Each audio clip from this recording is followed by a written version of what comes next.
in a time of human advancement. Subhanallah, there was a time we'd look up at the birds and see them fly and think, you know, I want to fly. And today, the poor bird, as it flatters its wings trying to fly, it looks sideways and sees man in an aeroplane asleep and still flying. And now the bird is thinking, I want to fly like that. We have advanced. Man has landed on the moon. Today you sit here and on the brink of 2015. And in your hand is an iPad or an iPod or a little gadget, and with it you will speak to someone from the other end of the globe. And not only speak to them, you'll see them. Humankind has advanced. There was a time if a doctor wanted to see inside you, he had to open you up. Now he x-rays you, or ultrasound, or MRI, and so on and so forth, and he can read the inside you from outside. Man has advanced. Man has reached levels of technological advancement that was unimaginable in the times that passed. And with this advancement comes this notion of self-efficacy, that I can.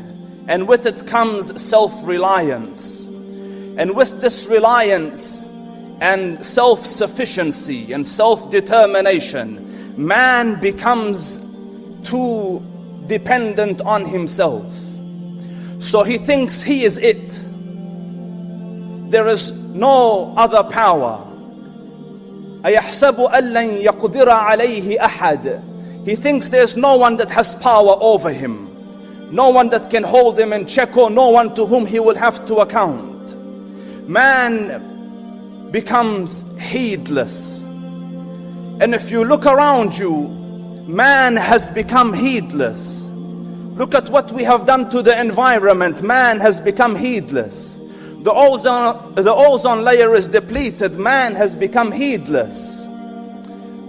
Global warming is over us, and man still doesn't realize that his unethical and immoral conduct is destroying not only the planet but lives.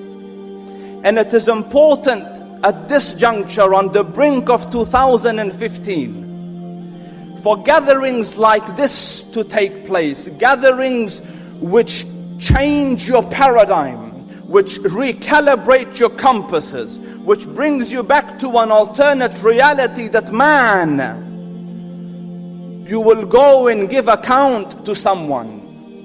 You will have to stand in front of your Creator and your Maker and explain and account for the life which you had and how you spent it.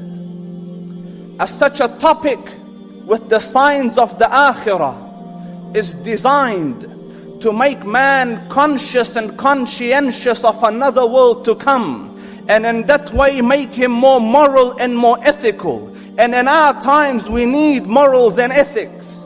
Everyone needs morals and ethics. The businessman needs morals and ethics.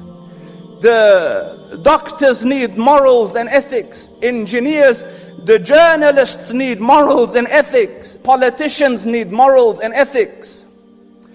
It is very important to bring mankind back, or at least amidst ourselves, to try to change our paradigm and recalibrate our compasses and reset our directions, that our main priority isn't to sell an article, and it isn't to make money, and it isn't to secure oil, and it isn't this and that, but our main priority is how to be decent, and how to be good, and how to be righteous, and how to be God-fearing and law-abiding and hard-working. And that is why these gatherings, or the idea behind these gatherings, are that we come here as in a certain state and leave here as better individuals. And I pray, and I know you will pray this prayer with me. May Allah Rabbul Izzah take us out of this auditorium better than when He brought us into here. Say Ameen, inshaAllah.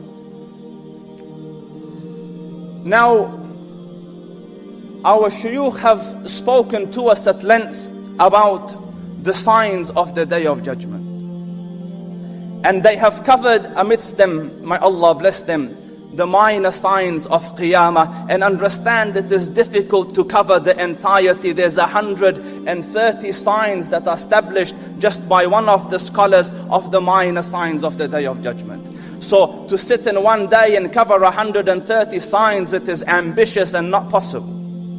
So we have only touched on here and there. But what we can understand and deduce, that life will become difficult towards the end. Challenges will come. Disasters will come. Catastrophes will come.